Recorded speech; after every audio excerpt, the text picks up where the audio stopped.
Kolkata national library शहर के बेल्वेडोर road के पास स्थित है। ये राष्ट्रीय पुस्तकालय अपनी दुर्लभ किताबों के साथ सबसे डरावने भवनों में गिना जाता है।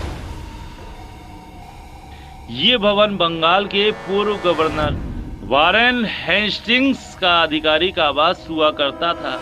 इस पुस्तकालय की स्थापना 1948 में की गई थी। यहाँ लगभग 18 लाख पुस्तकों और दस्तावेजों का संग्रह है। ये पुस्तकालय अब पर्यटन के लिहाज से खोल दिया गया है। अंग्रेजों के वक्त बनकर तैयार इस भवन से अब रहस्यमय कहानियां जुड़ चुकी हैं।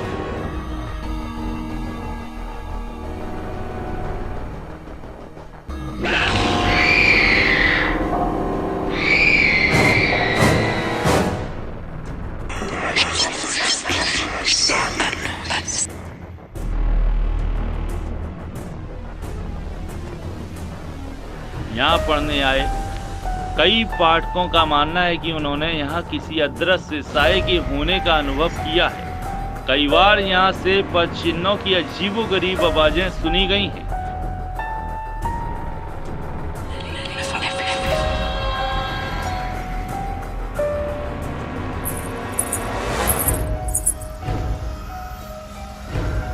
कई लोग यहाँ तक कहते हैं कि यहाँ पूर्व गवर्नर की पत्नी की आत्मा भटकती है।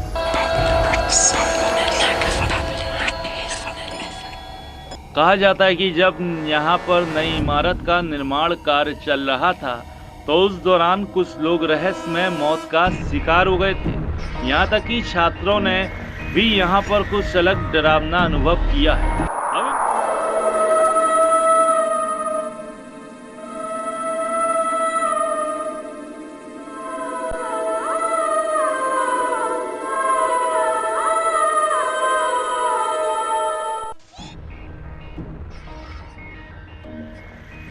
अब इन बातों में कितनी सच्चाई है इस बात का कोई सटीक प्रमाण नहीं मिलता, पर लोगों के इस अनुभव और निजी अनुभव के आधार पर इस जगह को कोलकाता के कुख्यात प्रेत बाधित स्थानों में शामिल कर दिया गया है।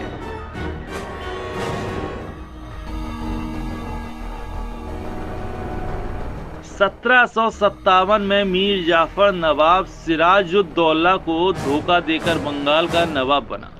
हालांकि सत्ता अंग्रेजों के हाथ में रही। 1760 में मीर जाफर ने कोलकाता के अलीपुर में बेल्वेडोर भवन का निर्माण करवाया।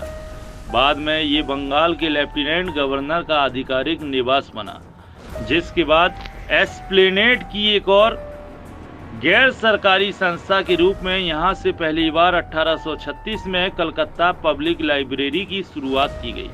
Prince Dwarkanath Tagore Calcutta public library के पहले अधिकारी बने।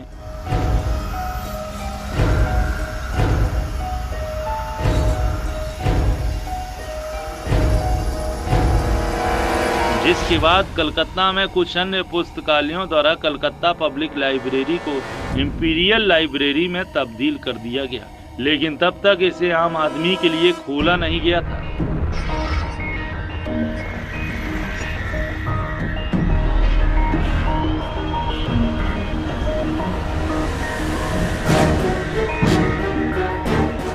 भारत की आजादी के बाद इंपीरियल लाइब्रेरी को बेल्वेडोर भवन में स्थानांतरित कर राष्ट्रीय पुस्तकालय का नाम दिया गया, जिसे बाद में आम लोगों के लिए खोला गया। लाइब्रेरी की मरम्मत के लिए 2010 में संस्कृति मंत्रालय द्वारा भारतीय पुरातत्व सर्वेक्षण की मदद ली गई। तभी इस भवन के एक ऐसे राज का पता चला जिसने सबको चौंका कर रख दिया।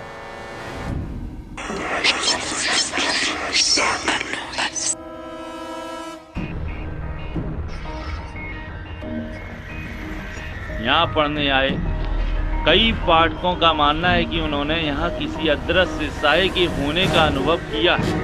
कई बार यहाँ से पदचिन्हों की अजीबोगरीब आवाजें सुनी गई हैं।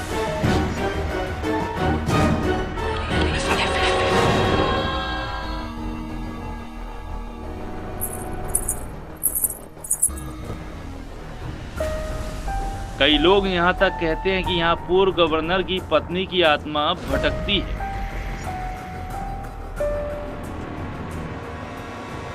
भवन की निचली मंजिल पर एक गुप्त तहखाने के होने की बात पता चली। बिना किसी दरवाजे व खिड़की का ये तहखाना लगभग 1000 वर्ग फुट का था, जिसके बाद इस गुप्त कमरे की खबर दूर दूर तक फैल गई। कहा जाने लगा कि यूनाइटेड किंगडम के महलों में मौजूद यातना कक्षों की तरह ये गुप्त जगह भी इंसानों को यातना देने के लिए बनाई गई थी, जबकि कुछ लोगों का मानना था कि ये गुप्त कक्ष खजाना रखने के लिए बनाया गया था। हालांकि इस विषय में कोई भी जानकारी अभी तक सार्वजनिक नहीं की गई है।